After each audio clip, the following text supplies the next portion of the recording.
કેશુબાપાને બેટમાં જીતાડ્યા ઈ ભાજપમાં ગયા, હર્ષદભાઈને કોંગ્રેસમાં જીતાડ્યા ઈ ભાજપમાં ગયા, ભગતભાઈને ખાવણામાં જીતાડ્યા ઈ ભાજપમાં ગયા. એટલે આખેલે નક્કી કર્યું છે વિસાવદર વિધાનસભાના મતદારો ભાજપને દો એટલે ક્યાંય જવા પણ જ નહીં. અને આયાતી અને આ કહેવાય એ આયાતી, આ તો ઠીક ગોપાલભાઈ ખાલી આવે છે થોડાક ટાઈમ પૂરતા, ભાઈ ગોપાલભાઈ જીતે એટલે વિહાદરમાં કોઈ ખવાય નહીં. અને આ ગોપાલભાઈ આની આયુષ્ય તમે સમજો કે 2030 સુધી આમ આદમી પાર્ટી કોંગ્રેસ તો ગઠબંધન ન કરે એટલે આમ આદમી પાર્ટીનું વિસર્જન થાય.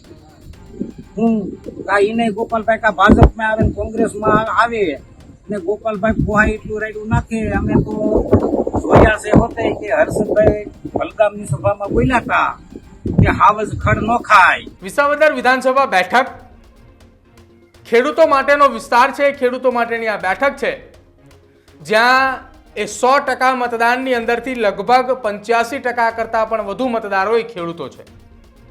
અને આ જ ખેડૂતોને રીઝવવા માટેનો પ્રયાસ હવે અત્યારે ચૂંટણી પ્રચાર પ્રસારની વચ્ચે ભાજપ, કોંગ્રેસ અને આપ કરી રહ્યું છે. જો કે આ તમામની વચ્ચે સોશિયલ મીડિયાના માધ્યમથી એક ખેડૂતનો એક વિડીયો વાયરલ થઈ રહ્યો છે અને ખેડૂતે વાયરલ વિડીયોની અંદર એવું કહી રહ્યા છે કે અમે જેટલાને મત આપીને મોકલ્યા એ તમામ એ પક્ષ પલટો કરીને ભાજપમાં જતા રહ્યા છે.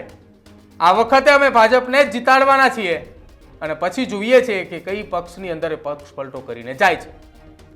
વાત સ્વર્ગસ્થ કેશુબાપાથી કરી ભૂપત ભાયાણી સુધી. નમસ્કાર, આપ જોઈ રહ્યા છો ન્યૂઝ રૂમ ને આપની સાથે હું છું પ્રદીપ.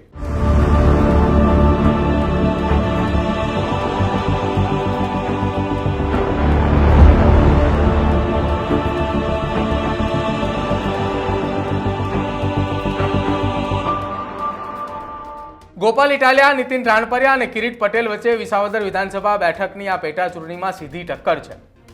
આ ત્રણ પાટીદાર સમાજના નેતા છે, પાટીદાર સમાજના આગેવાન છે અને સાથે જ પાટીદાર સમાજમાંથી બિલોંગ કરતા તમામે તમામ એ ઉમેદવારો અત્યારે ચૂંટણી પ્રચારની અંદર વ્યસ્ત છે.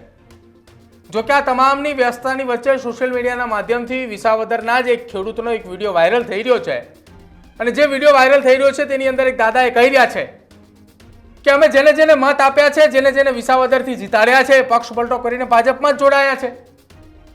વાત એમને વર્ષ 2012થી શરૂ કરી કે જ્યાં કેશુબાપા જીત્યા, ભાજપમાં આવી ગયા, હર્ષદ રીબડિયાને જીતાડ્યા, ભાજપમાં આવી ગયા, ભૂપત ભાયાણીને જીતાડ્યા, એ પણ ભાજપમાં આવી ગયા.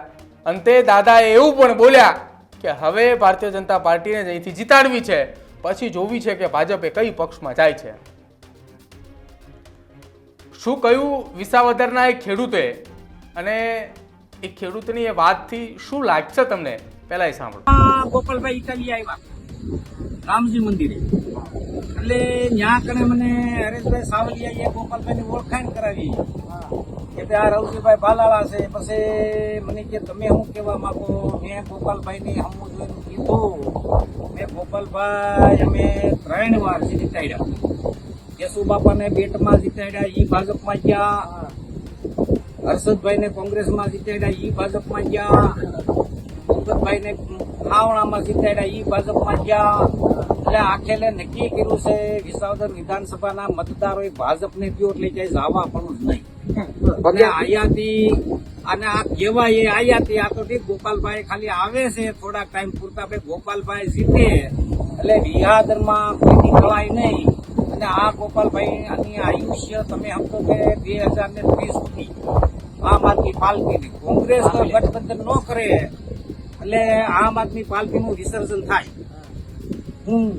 એને ગોપાલભાઈ કા ભાજપમાં આવે ને કોંગ્રેસમાં આવે ને ગોપાલભાઈ પોહાય એટલું રાયડું નાખે. અમે તો જોયા છે હોતે કે હર્ષદભાઈ વલગામની સભામાં બોલ્યા હતા કે હાવજ ખડ ન ખાય.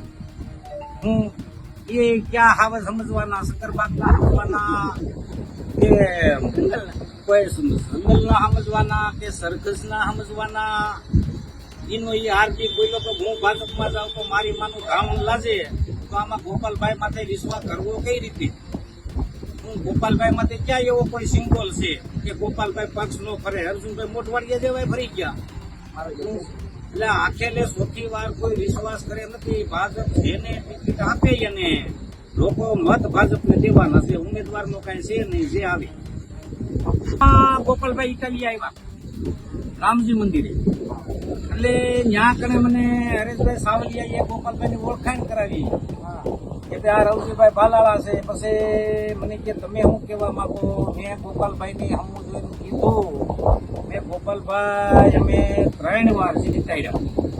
કેશુ બાપાને બેટમાં જીતાડ્યા, ઈ ભાજપમાં ગયા. હર્ષદભાઈને કોંગ્રેસમાં જીતાડ્યા, ઈ ભાજપમાં ગયા. ભૂપતભાઈને ખાવણામાં જીતાડ્યા, ઈ ભાજપમાં ગયા. એટલે આખેલે નક્કી કર્યું છે વિસાવદર વિધાનસભાના મતદારો ભાજપને ગયો એટલે ક્યાંય જવા પણ જ નહીં. અને આયાતી અને આ કહેવાય એ આયાતી, આ તો ઠીક ગોપાલભાઈ ખાલી આવે છે થોડાક ટાઈમ પૂરતા. ગોપાલભાઈ જીતે એટલે વિહાદરમાં કોઈ ખળાય નહીં. અને આ ગોપાલભાઈ આની આયુષ્ય તમે સમજો કે 2030 સુધી આમ આદમી પાર્ટી કોંગ્રેસ ગઠબંધન ન કરે એટલે આમ આદમી પાર્ટીનું વિસર્જન થાય. એને ગોપાલભાઈ કા ભાજપમાં આવે ને કોંગ્રેસમાં આવે ને ગોપાલભાઈ ફોહા એટલું રાયડું નાખે. અમે તો જોયા છે હોતે કે હર્ષદભાઈ ભલગામની સભામાં બોલ્યા હતા કે હાવજ ખડ ન ખાય. એ ક્યાં હાવજ સમજવાના, સકરબાગના સમજવાના કે કોઈ સંગલના સમજવાના કે સરઘસના સમજવાના? એનો એ હાર્દિક બોલ્યો તો હું ભાજપમાં જાઉં તો મારી માનું ધાવણ લાજે. તો આમાં ગોપાલભાઈ માથે વિશ્વાસ કરવો કઈ રીતે? ગોપાલભાઈ માથે ક્યાં એવો કોઈ સિમ્બોલ છે કે ગોપાલભાઈ પક્ષ નો ફરે? અર્જુનભાઈ મોટવાડિયા જેવાય ફરી ગયા. એટલે આખેલે ચોથી વાર કોઈ વિશ્વાસ કરે નથી. ભાજપ જેને ટિકિટ આપે એને લોકો મત ભાજપને દેવાના છે. ઉમેદવારનો કઈ છે નહીં, જે આવે. તો વિસાવદરની અંદર હવે તમામ જગ્યાઓ પર વિસાવદરમાં નેતાઓએ હાલ આંટાફેરા, નેતાઓના એ પ્રચાર પ્રસાર અને રોડ શોની વચ્ચે વિસાવદરના જનતા હવે આ પ્રકારના વિડીયો સોશિયલ મીડિયામાં વાયરલ કરી રહી છે.